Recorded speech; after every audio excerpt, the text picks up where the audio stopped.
সন্ধ্যা পেরিয়ে রাত হতে আর কিছুক্ষণই বাকি। এমন সময় স্টেশন থেকে বেরিয়ে এলো রমেশ। স্টেশনে অনেক লোক থাকলেও স্টেশনে এসে একা দাঁড়িয়ে লোকগুলো যেন উধাও হয়ে গেছে এরই মধ্যে। রমেশ যাবে তার বন্ধু শুভদের বাড়ি। তার বাড়ি ফজলপুর গ্রামে। বন্ধুর কাছ থেকে ঠিকানা নিয়ে রেখেছিল। স্টেশন থেকে বেরিয়ে কোনো একটা গাড়ি ধরে চলে আসতে হবে রসুলপুর গ্রাম পেরিয়ে ফজলপুর গ্রামে। এখন সে দাঁড়িয়ে আছে রসুলপুর গ্রামে। এই গ্রামটা পার করলেই ফজলপুর গ্রাম, আর সেখানেই শুভর বাড়ি। কিন্তু ট্রেনটা লেট করে দেওয়াতে অনেকটা রাত হয়ে গেল। স্টেশন চত্বর একেবারে ফাঁকা। কোনো গাড়ি তো দূরের কথা, কোনো মানুষ মাত্র দেখা যাচ্ছে না। এরকম অবস্থাতে রমেশ ঠিক করল দাঁড়িয়ে থেকে লাভ নেই, বরং হাঁটা দেওয়া যাক। হেঁটেই সে পার করে দেবে রাস্তাটা, পার করে দেবে রসুলপুর গ্রাম। এই কথা ভেবে রমেশ হাঁটা শুরু করল। চাঁদের আলো ফুটেছে যদিও, কিন্তু চারিদিকে একেবারে খা খা করছে। মানুষ পশু পাখি কিছুই দেখা যাচ্ছে না। রমেশ একাই হেঁটে চলেছে। কিছুটা রাস্তা পার করেও ফেলেছে, এমন সময় দেখতে পেল একটা চায়ের দোকান। ছোট্ট একটা চায়ের দোকান, টিমটিম করে আলো জ্বলছে সেখানে। কোনো মানুষের দেখা পাওয়ার আশায় রমেশ তাড়াতাড়ি করে চলে আসলো সেই দোকানে। কিন্তু চায়ের দোকানে দোকানি ছাড়া আর কেউই নেই। সবাই মনে হয় তাড়াতাড়ি ঘরে চলে গেছে। দোকানদার রমেশকে দেখা মাত্র দোকানি একগাল হেসে বলে উঠল, আসেন বাবু আসেন। তা মশাইয়ের আশা হলো কোথা থেকে এত রাতে? কলকাতা থেকে বুঝিয়ে? আজ তো ট্রেন অনেক লেট ছিল। এই ট্রেন বিকেলে পৌঁছানোর কথা, কিন্তু পৌঁছালো সন্ধ্যা পেরিয়ে রাতে।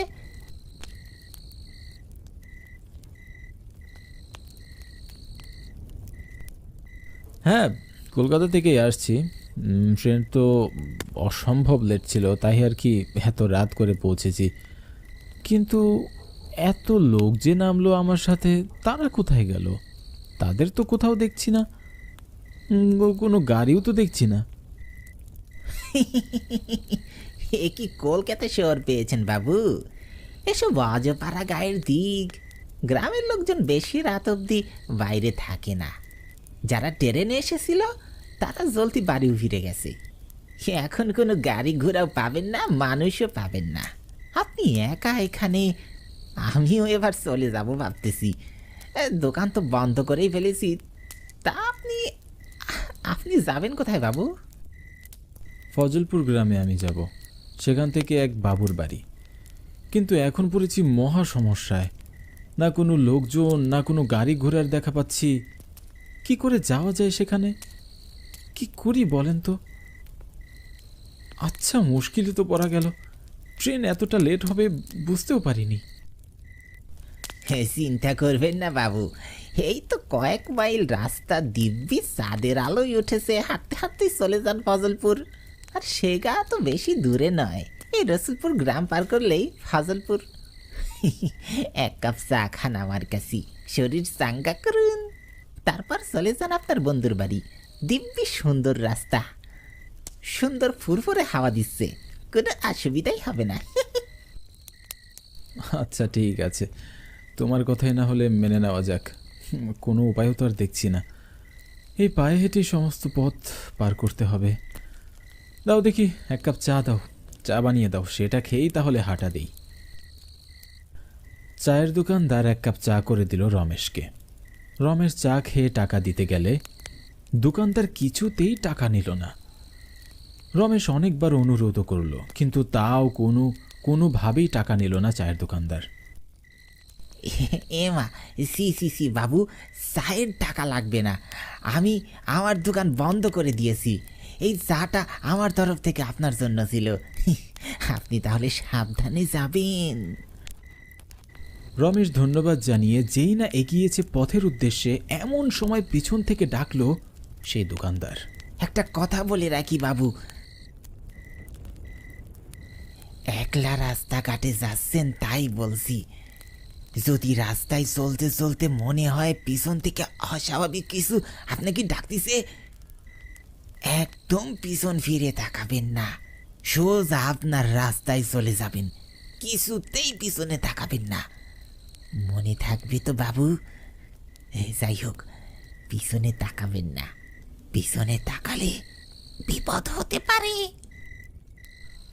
রমেশ মাথা নেড়ে সম্মতি জানালো। তারপর পথ চলতে শুরু করলো জ্যোৎস্নার রাতে।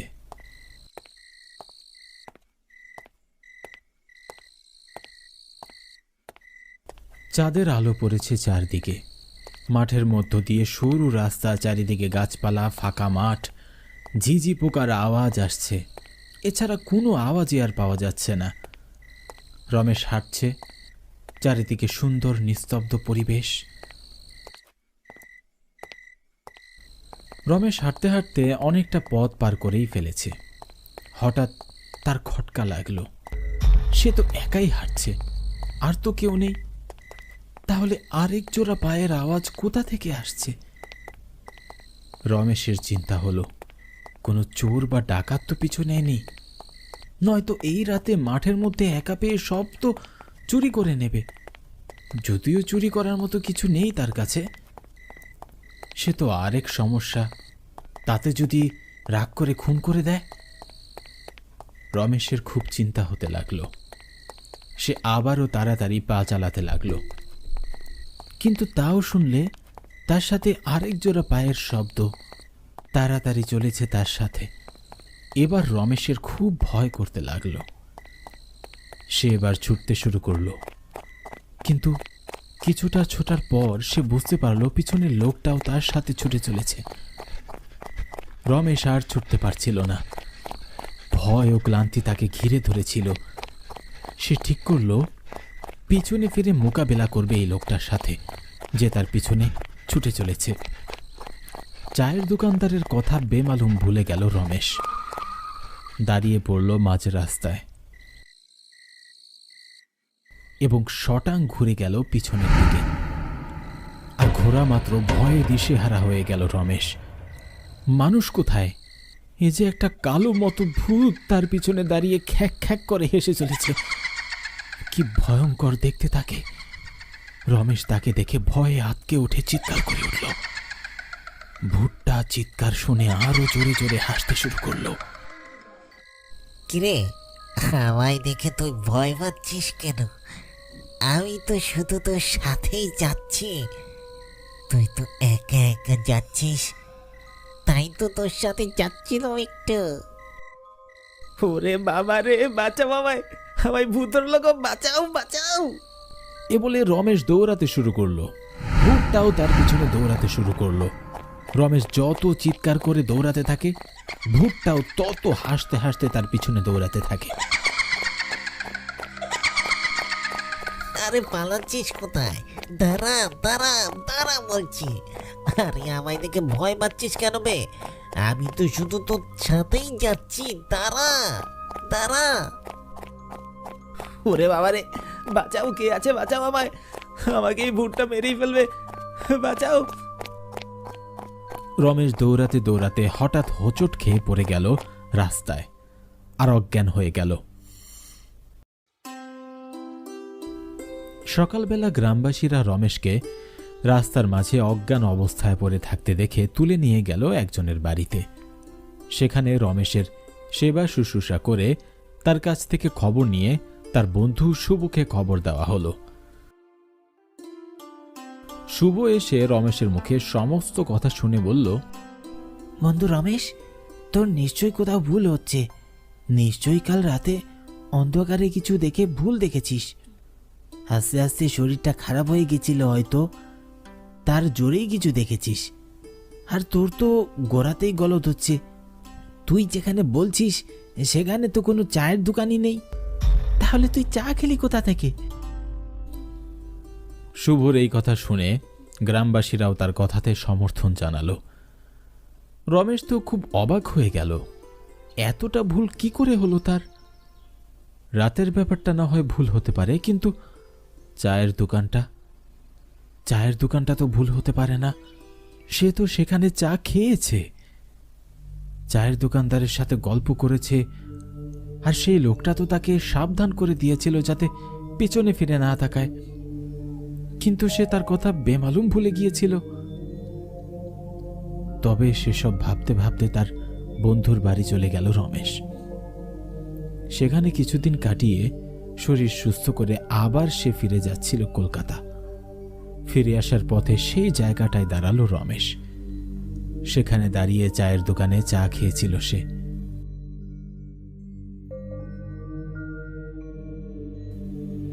কিন্তু অবাক কাণ্ড, সেখানে তো কোনো চায়ের দোকানই নেই। চারিদিকে শুধু ফাঁকা মাঠ খা খা করছে।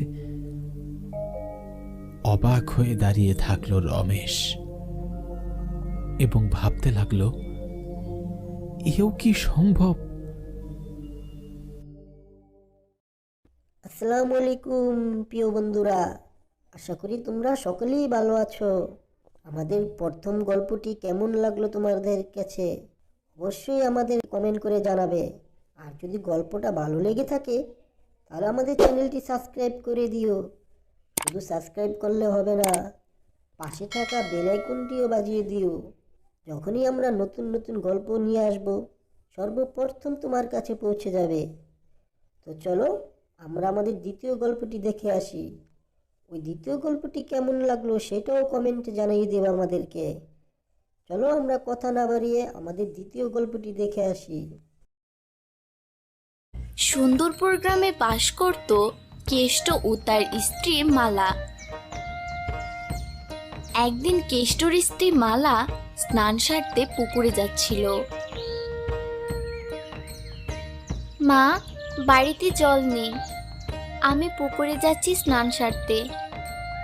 আচ্ছা আচ্ছা, যাবে যাও, কিন্তু পুকুর পাড়ে ওই নিম গাছে কিন্তু পেত্নী থাকে, সাবধানে যেও। ওসব আমি বিশ্বাস করি না। আজকালের যুগেও কি আবার পেত্নী আছে নাকি? আছে কি নেই যখন পেত্নিয়ে ধরবে তখন এমনিতেই বুঝবে। এরপর কেষ্টর স্ত্রী মালা পুকুরে যাচ্ছিল স্নান সারতে।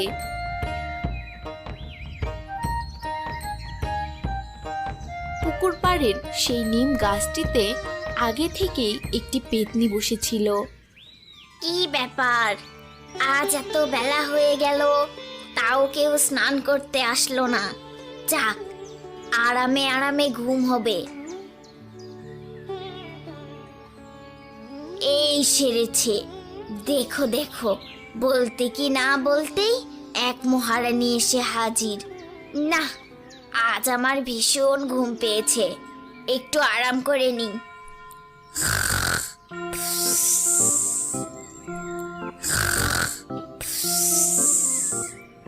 এরপর পেতনিটি ঘুমিয়ে পড়ল, আর মালা মনের আনন্দে গান গাইতে গাইতে স্নান করছিল।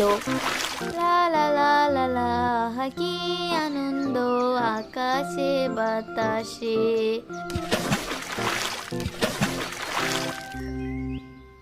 ওহ, এই ভাঙা রেডিওটা আবার কোথা থেকে চালু হলো? গান গাইতে গাইতে স্নান করা, তাই না? আমার ঘুমটা ভাঙালি, এর শাস্তি তোকে পেতে হবে। আজ তোকে আমি দেখাচ্ছি মজা। এরপর মালা যখন স্নান সেরে বাড়ি ফিরছিল সে সময় পেতনিটি মালার উপর ভর করল। এরপর মালারূপে পেতনি চলে গেল তার শ্বশুর বাড়িতে। কি ব্যাপার বৌমা, তোমার চোখ এরকম লাল দেখাচ্ছে কেন? ও কিছু না মা, আজ একটু বেশিক্ষণ স্নান করেছি তাই মনে হয় চোখ লাল হয়েছে, একটু পরে ঠিক হয়ে যাবে। আচ্ছা ঠিক আছে, যাও, বেলা অনেক হয়েছে, রান্নাটা তাড়াতাড়ি সেরে নাও, খোকা আবার খেতে আসবে।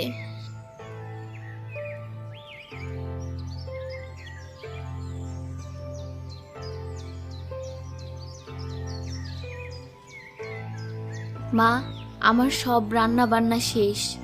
কি ব্যাপার, আজ এত চালু হলে কিভাবে? বিয়ে করে এসে থেকে তো দেখছি একবেলা রান্না করতে বেলা বয়ে ফেলো। আজ এত তাড়াতাড়ি কিভাবে রান্না হলো? কি তোমার উন্নতি হয়েছে নাকি? এভাবে বেশ কিছুদিন পেরিয়ে গেল। মালার চালচলন তার শাশুড়ির কাছে কেমন জানি অস্বাভাবিক লাগছিল।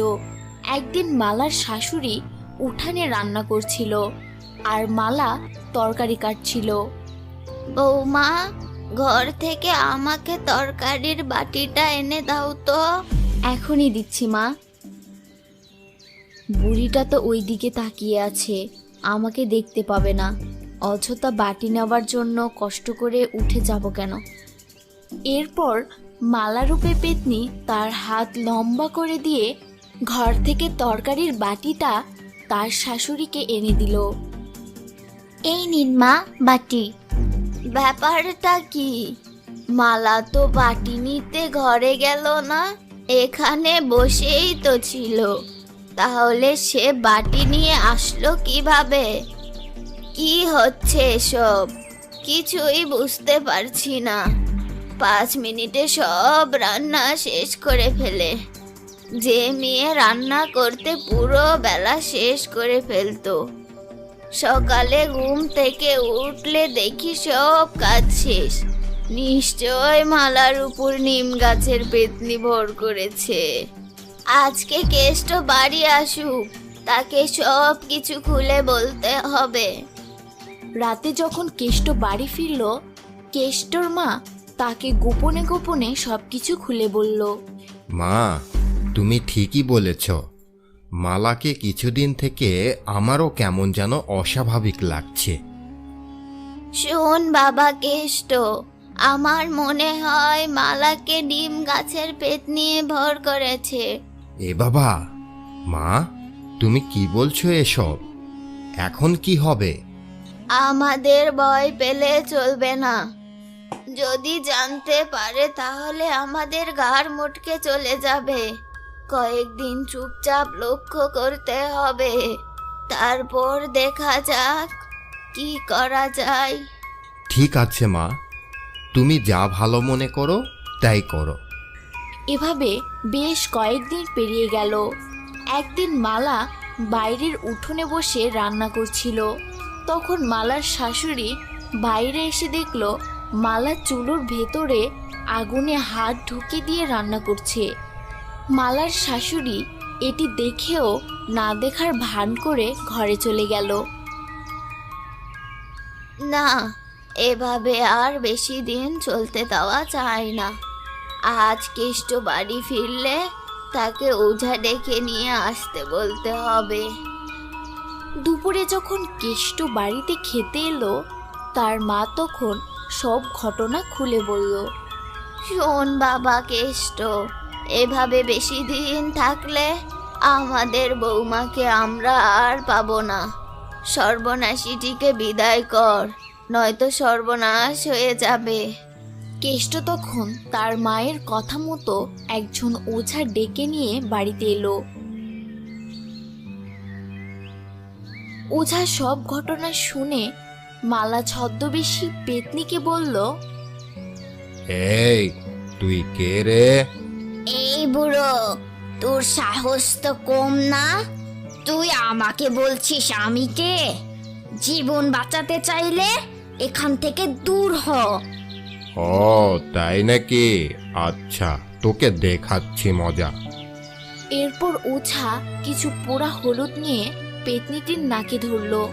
এরপর একটি ঝাঁটা দিয়ে পেতনিটিকে মারতে শুরু করলো আর বিড়বিড় করে মন্ত্র পড়তে থাকলো। আমাকে ছেড়ে দাও, আমাকে ছেড়ে দাও বলছি। আচ্ছা, তোকে ছেড়ে দেব, তার আগে বল তুই কে? আমি কুসুমকলি, পাশের কুন্তুপুর গ্রাম থেকে এসেছি। আমাকে ছেড়ে দাও, আমি এক্ষুনি চলে যাব এই মেয়েটিকে ছেড়ে। শুধু মেয়েটিকে ছেড়ে গেলে হবে না, এই গ্রাম ছেড়ে চলে যেতে হবে, আর কোনোদিন যেন তোকে না দেখি। আচ্ছা ঠিক আছে, আমাকে ছেড়ে দাও, আমি এই গ্রাম ছেড়ে চলে যাব। তুই যাবি নাকি সেটি বুঝবো কিভাবে? আমি যাবার সময় নিম গাছের একটি ডাল ভেঙে দিয়ে যাব। ঠিক আছে, যা, তোকে ছেড়ে দিলাম। আর যেন তোকে কোনোদিন এই গ্রামে না দেখি। এরপর ডাইনিটি এই গ্রাম ছেড়ে সারা জীবনের জন্য উড়ে চলে গেল এবং যাওয়ার সময় একটি নিম গাছের ডাল ভেঙে দিয়ে গেল।